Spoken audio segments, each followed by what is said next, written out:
When everybody first started talking about Fracture and this whole idea of the terrain deformation that everybody sort of latched onto, one of the things we wanted to do too is make sure that the weapons all tied into that and actually were integrated.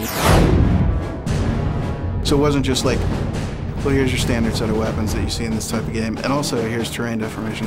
We really try to push it all together and create something that will just become second nature to you.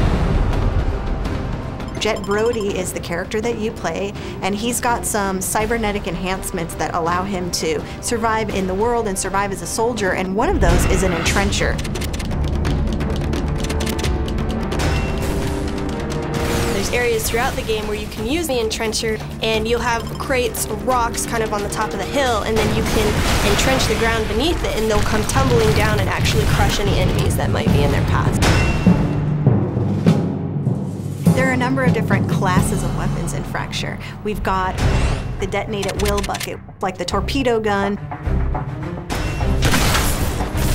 The torpedo gun is one of the really cool weapons we have in Fracture, where it actually sends a projectile under the ground, and then the player can choose when they want to detonate it. So something that I find really fun to do is build a huge hill in front of me so I'm protected from everything, and then I shoot the torpedo and it goes straight through the ground and hits my enemies. You've got the Black Widow, which is another kind of a detonate at will weapon, where you launch sticky grenades and then you can detonate them in order. You can wreak so much destruction with the thing. And then you have the Rhino gun. The Rhino gun is most likely the most science fiction of all the weapons. It basically forms a huge energy boulder that just bulldozes, and these rocks shoot out and stick to it like a magnet. It leaves a really big mess of dead bodies behind it. The 4 different grenades in Fracture are the subsonic grenade, the tectonic grenade, the spike grenade, and the vortex grenade. And the subsonic and tectonic basically either raise or lower the ground. So I see a guy coming at me, I'll throw a grenade, this huge explosion, this dirt raining down on you. I mean, when most people first played, they were a little bit shell-shocked.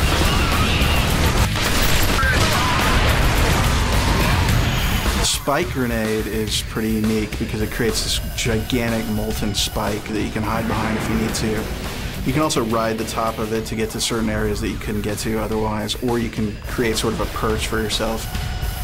And then the vortex grenade sucks in everybody and everything around it, spins it around, and then it has this huge explosion, blows everything out from the middle.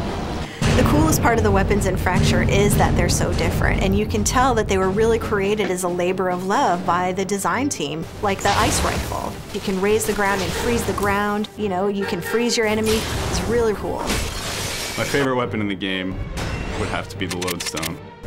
It's the one that just sucks everybody up into one big area. You can even use it to like suck enemies into walls and make them wall splat and fall into lava and stuff like that. It's a lot of fun. My favorite weapon in Fracture is probably the mine gun, just because of the amount of traps you can set in multiplayer and the ways to use it against enemies in cover. My favorite, Black Widow.